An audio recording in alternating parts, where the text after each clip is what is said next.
నమస్కారం సుధీర్ సార్. నమస్కారం అండి.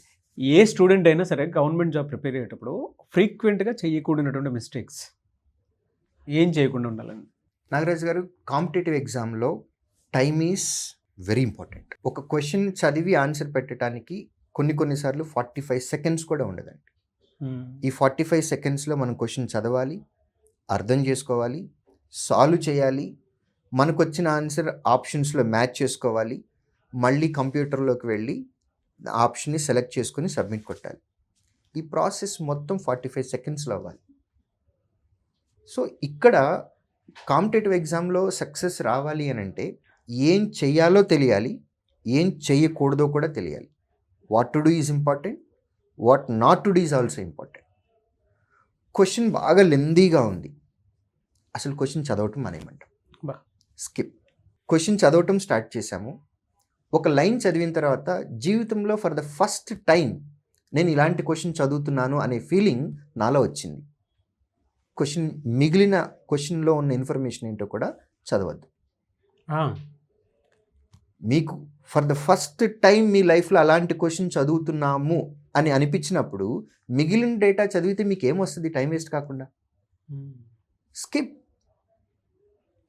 మీ స్ట్రాంగ్ ఏరియా ఏంటి, మీ వీక్ ఏరియా ఏంటి అనే దాని మీద మీకు చాలా క్లారిటీ ఉండాలండి.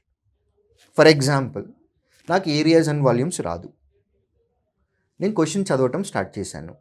ఏరియాస్ అండ్ వాల్యూమ్స్లో కూడా నాకు స్క్వేర్, రెక్టాంగిల్, సర్కిల్, ట్రయాంగిల్ ఇవి తెలుసు. వీటి మీద ఎలాంటి క్వెషన్ వచ్చినా నేను చేయగలను. మిగిలిన వాటి మీద నాకు నాలెడ్జ్ లేదు అనే విషయం నాకు తెలుసు. ఇప్పుడు క్వెషన్ చదవటం మొదలుపెట్టాను. What is the area of pyramid అని మిగిలిన డేటా కొంత ఏదో ఇస్తూ ఉన్నారు.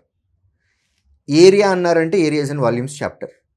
పిరమిడ్ అన్నారు, నాకు పిరమిడ్ మీద నాలెడ్జ్ లేదు అనే విషయం నాకు తెలుసు. మరి మిగిలిన డేటా ఒక 2-3 లైన్లు ఇంకా ఉంది. ఆ డేటా చదివితే నాకేమొస్తుంది టైం వేస్ట్ కాకుండా? కాబట్టి వీక్ ఏరియా నుంచి క్వశ్చన్ వస్తే skip. 1 question 1 attempt, thumb rule you have to follow. నేను క్వశ్చన్ సాల్వ్ చేశాను. x = 10 వచ్చింది. అడిగింది x వాల్యూ. కింద ఆప్షన్లు చూశాను, 10 అనేది ఎక్కడా లేదు. నన్ ఆఫ్ దీస్ ఆప్షన్స్ అనేది కూడా లేదు. స్టూడెంట్స్ చేసే మిస్టేక్ ఏంటంటే నాగరాజు గారు, ఆ క్వశ్చన్ మళ్ళీ సాల్వ్ చేయడానికి ట్రై చేస్తారు. ఫస్ట్ టైం మనమే చేసాము, అప్పుడు 10 వచ్చింది. మళ్ళీ సెకండ్ టైం కూడా 10 రావడానికి మోర్ పాసిబిలిటీస్ ఉన్నాయి. 1 క్వశ్చన్ 1 అటెంప్ట్, థంబ్ రూల్.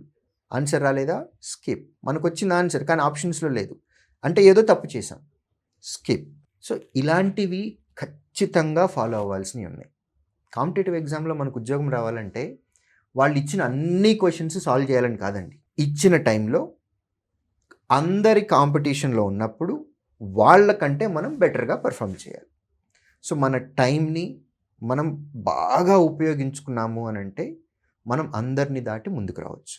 క్వశ్చన్ని సాల్వ్ చేసేటప్పుడు స్టాండర్డ్ మెథడ్ ఏవైతే ఉంటాయో, ట్రెడిషనల్ మెథడ్స్, నేను అర్థమెటిక్ ప్యూర్ మ్యాథ్స్ గురించి మాట్లాడుతున్నాను. ట్రెడిషనల్ మెథడ్స్ ఏవైతే ఉన్నాయో ఆ ట్రెడిషనల్ మెథడ్లో మాత్రం మీరు చేయటానికి ట్రై చేయకండి. If you are using a method which everybody else is using, what is the difference then? Okay. అందరూ వాడే మెథడే మీరు వాడుతున్నారండి, మరి వారికి మీకు తేడా ఏంటి? సో స్ట్రాటజిక్ మెథడ్ అవసరం. మీరు వాళ్ళని దాటి ముందుకు వెళ్ళాలి అని అంటే వాళ్ళు యూజ్ చేయనటువంటి మెథడ్, వాళ్ళకంటే తక్కువ టైంలో ఆన్సర్ వచ్చేటటువంటి మెథడ్ మీరు పట్టుకోవాలి. అది ప్రాక్టీస్లో నేర్చుకోవాలి. So don't use a method which everybody else is using. ఇది నాలెడ్జ్ ఎన్హాన్స్మెంట్ కింద వస్తుంది. ప్రాక్టీస్ టైంలో ఇవన్నీ అలవాటు చేసుకోవాలి. ఇలాంటి స్ట్రాటజీస్ ఫాలో అయితేనే కాంపిటేటివ్ ఎగ్జామ్లో ఉద్యోగాలు తెచ్చుకునేటటువంటి 3-4% పీపుల్లో మనం ఉంటాం.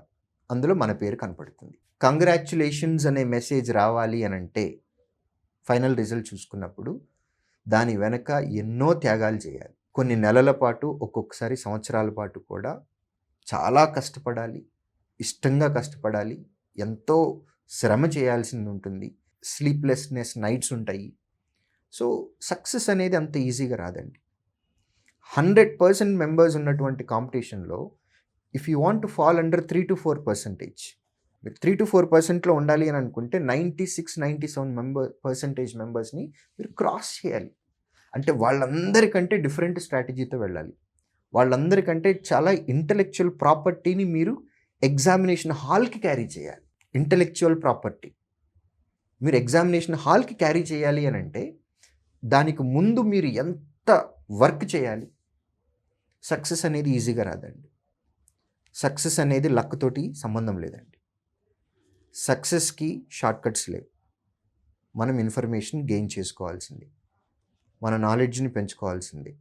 మన టెక్నిక్స్‌ని పెంచుకోవాలి. మన లాజిక్స్‌ని పెంచుకోవాలి. ఇలా అందరినీ దాటుకొని ముందుకు వెళ్ళే స్ట్రాటజీస్ ఏంటి అనేది మనం ఎగ్జామినేషన్ కంటే ముందే ప్రాక్టీస్‌లో మనం అలవాటు చేసుకుంటూ ఉండాలి. 2 చేతులు వాడటం కూడా ప్రాక్టీస్ ఆన్‌లైన్ ఎగ్జామ్‌లో. ఇది కూడా మ్యాటర్. భగవంతుడు మనకి 2 అద్భుతమైనటువంటి 2 చేతులు ఇచ్చాడు. రైట్ హ్యాండ్‌తో రాసేటటువంటి వాళ్ళని మౌస్ లెఫ్ట్ హ్యాండ్‌తో ఆపరేట్ చేయటం ప్రాక్టీస్ చేయమని చెప్తాను నేను. లెఫ్ట్ హ్యాండ్ రైటర్స్‌ని మౌస్ ఆపరేషన్ రైట్ హ్యాండ్‌తో చేయటం మొదలుపెట్టమంటాం. 200 క్వెషన్లు ఉండేటటువంటి ఎగ్జామ్‌లో 200 సార్లు మౌస్ పట్టుకొని మళ్ళీ 200 సార్లు మౌస్ వదిలి వెనక్కి తీసుకురావటం అంటే 400 సార్లు. What a calculation. ఒక్కొక్క దానికి ఒక్కొక్క సెకను వేసుకున్నా సరే 400 సెకన్లు అంటే 6 నిమిషాల 40 సెకన్లు. ఈ 6 నిమిషాల 40 సెకన్లలో కనీసం 5 నుంచి 6 క్వెషన్లు చేయొచ్చు. అంటే ఇంత క్రూయల్‌గా ఆలోచించాలి నాగరాజ్ గారు. కాంపిటీషన్ అలా ఉంది. మన మైండ్‌లో 96-97% మెంబర్స్‌ని దాటి మనం వెళ్ళాలి అనంటే సబ్జెక్ట్ ఒక్కటే కాదు, స్ట్రాటజీ ఈజ్ వెరీ ఇంపార్టెంట్. 2 చేతులు వాడటం కూడా ఒక స్ట్రాటజీయే. ఈ చిన్న స్ట్రాటజీని వాడితే ప్రిలిమ్స్ ఎగ్జామ్‌లో 3 నిమిషాల 20 సెకన్లు సేవ్ అవుతుంది. మెయిన్స్ ఎగ్జామ్‌లో 6 నిమిషాల 40 సెకన్లు సేవ్ అవుతుంది. చిన్న టెక్నిక్. 2 చేతులు వాడటం అలవాటు చేసుకోవాలి. ముందు నుంచి ప్రాక్టీస్ చేయాలి. సో ఇవన్నీ కూడా మనం చేయాలి. చేయకూడనటువంటి విషయాలు చెప్పాను. చేయాల్సినటువంటి విషయాలు కూడా చెప్పాను. Very detailing sir. స్టూడెంట్స్కి అర్థం అవుతుంది కూడా మీరు చెప్పే ప్రతి పాయింట్ వాళ్ళు ఎక్స్పీరియన్స్ చేస్తున్నదే. Thank you so much sir. Thank you.